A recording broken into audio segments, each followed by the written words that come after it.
Halo semua, balik lagi di channel Teraokun. Sebelum pembahasannya dimulai, silahkan klik tombol subscribe dan aktifkan lonceng notifikasinya supaya kalian gak ketinggalan info dan teori terbaru seputar One Piece. Buat kalian yang mau informasi tambahan soal SBS atau databook, kalian bisa follow Instagram Teraokun. Di sana admin akan memposting soal SBS, databook, dan berbagai teori singkat. Sekarang lanjut ke pembahasan. Di forum One Piece yang biasa memberikan spoiler paling cepat, telah muncul hint atau preview tentang One Piece chapter 1117. Di sini tertulis sejarah terungkap, apa kesimpulan dari peristiwa terbesar abad ini. Berdasarkan informasi dari preview itu, sepertinya siaran Vegapunk akan segera berakhir. Namun, sebelum mencapai kesimpulan dan diakhiri, masih ada beberapa hal penting lagi yang akan disampaikan oleh sang ilmuwan jenius itu. Vegapunk akan membahas soal kerajaan kuno, hubungan One Piece dan Joy Boy, musuh Joy Boy dari masa lalu, dan juga inisial D. Saat membahas soal kerajaan kuno, Vegapunk akan mengatakan bahwa negeri itu telah tenggelam ke dalam lautan. Sebab seperti yang kita tahu, ketinggian air laut naik 200 meter dalam abad kekosongan, sehingga banyak tempat yang terendam air. Namun, walau kerajaan kuno telah tenggelam, tapi ada beberapa teknologi penting dari negeri itu yang berhasil diselamatkan dan masih bertahan hingga saat ini. Robot kuno yang ada di Pulau Egghead merupakan salah satu teknologi kerajaan kuno.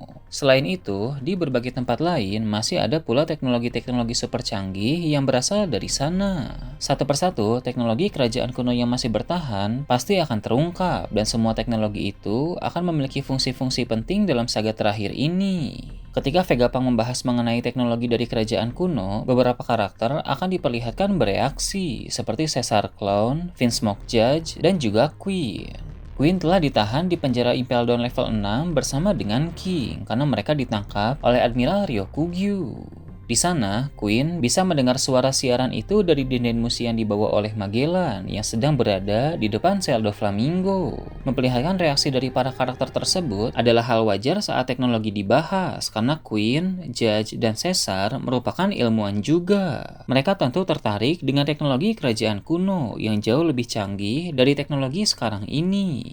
Setelah itu, Vegapunk akan membahas soal kaitan One Piece dengan Joy Boy. Dia akan berkata bahwa One Piece adalah peninggalan Joy Boy. Harta legendaris tersebut disimpan di pulau terakhir dan berhasil ditemukan oleh bajak laut Roger. Vegapunk akan mengakui bahwa dia memang tidak tahu apa isi dari One Piece, bahkan para sarjana Ohara pun tidak ada yang tahu. Yang mengetahui soal itu hanya Roger dan para krunya saja yang telah melihat langsung di Pulau Laugh-Tale. Namun, walau Vegapunk tidak tahu apa isinya, tapi dari berbagai literatur yang dia pelajari, jelas One Piece merupakan hal paling penting yang diwariskan oleh Joy Boy untuk generasi baru. Ketika One Piece dibahas, akan ditampilkan reaksi dari banyak bajak laut terkenal, dan ada pula beberapa orang yang hanya muncul berupa siluet saja. Para karakter yang muncul dalam siluet itu kemungkinan besar adalah bajak laut yang nanti akan berperan penting dalam cerita mendatang.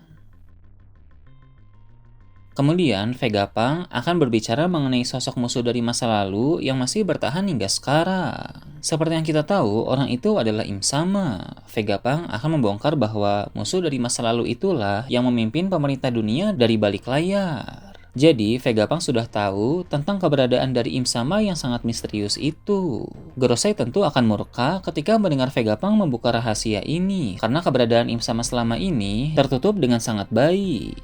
Sementara itu, reaksi dari para marinir termasuk Akainu akan diperlihatkan. Seperti yang bisa kita duga, sang Fleet Admiral itu sangat terkejut dan kesal saat tahu adanya pemimpin rahasia pemerintah dunia. Selama ini, dia mengira Gorosei adalah pemimpin tertinggi, tapi ternyata ada yang lebih tinggi lagi. Akainu pun akan berkata ada berapa banyak lagi rahasia yang disembunyikan oleh para Gorosei itu. Lalu, Vegapunk akan mulai membahas soal inisial D. Para penyandang inisial D adalah musuh sejati dari pemerintah dunia, sebab Joy Boy juga merupakan seorang penyandang D. Tapi, walau mereka semua sama-sama musuh pemerintah dunia, para penyandang D sering terpecah sejak dulu, bahkan sampai sekarang ini. Setelah itu, Vegapunk pun sampai pada kesimpulan siarannya. Dia mengulang apa yang telah dibahas sebelumnya, yaitu dunia akan tenggelam ke dalam lautan dan perang yang dimulai pada abad kekosongan sejatinya masih belum berakhir hingga sekarang, hanya menunggu waktu untuk terjadi kembali. Dia juga menambahkan, saat perang tersebut terjadi, para penyandang Di akan menjadi tokoh-tokoh kunci yang berperan paling signifikan dalam perang besar itu. Saat sang ilmuwan itu mengatakan hal ini, Luffy, Kurohige, dan Dragon akan disorot dalam panel-panel berbeda. Luffy sedang bertarung melawan Warkuri, Kurohige sedang menonton siaran dari Pulau Beehive, dan Dragon sedang berada di kerajaan Kamabaka. Menampilkan mereka bertiga menandakan bahwa merekalah yang akan mengambil peran terbesar dalam perang nanti. Menurut Vegapunk, hasil dari perang tersebut nanti mungkin akan jauh berbeda dari hasil perang pada abad kekosongan. Pada akhirnya, siaran dari Vegapunk pun berakhir, meninggalkan keterkejutan dan beberapa pertanyaan yang masih belum terjawab. Siaran tersebut mengguncang dunia, menjadi salah satu peristiwa paling penting pada masa ini. Setelah siaran itu, beberapa pihak mulai bersiap untuk melakukan pergerakan mereka masing-masing. Akainu ingin memulai operasi perburuan senjata kuno, sebab senjata kuno juga dibahas dalam siaran Vegapunk pada chapter lalu. Sang Fleet Admiral itu ingin senjata kuno diamankan oleh Angkatan Laut, karena berbahaya jika jatuh ke tangan pihak yang salah. Akainu pun akan membentuk pasukan khusus untuk fokus mencari semua informasi yang berkaitan dengan senjata kuno. Di sisi lain, Crossguild juga berniat mencari senjata kuno, karena sejak lama Crocodile memang mengincar salah satunya. Dia akan memanfaatkan semua koneksi dunia bawah yang dia miliki untuk mencari tahu tentang keberadaan senjata kuno.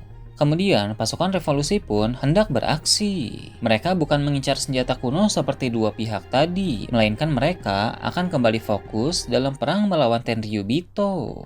Tapi, Kesatria Suci juga sudah siap bergerak. Mereka hendak memburu Dragon dan Sabo sebagai sumber masalah terbesar untuk Tenryubito saat ini. Pertempuran antara pasukan revolusi melawan Kesatria Suci pun tinggal menunggu waktu.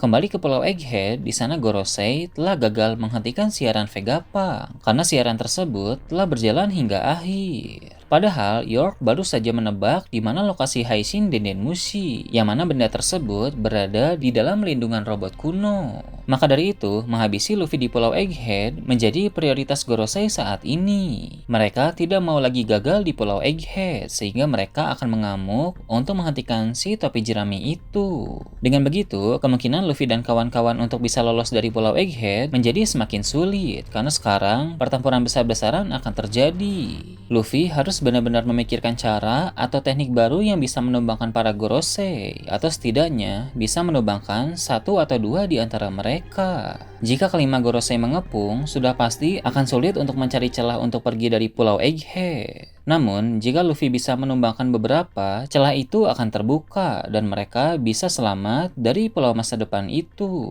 Jadi, meskipun pada chapter lalu Luffy tidak bisa menembus pertahanan Gorosei Warkuri, tapi sebentar lagi Luffy bisa menembus pertahanannya. Jika pertahanan Warkuri sudah bisa tertembus, maka pertahanan Gorosei lain juga pasti bisa tertembus, karena Warkuri merupakan Gorosei dengan pertahanan terkuat di antara mereka. Nah, itu tadi berbagai hal menarik pada chapter 1117.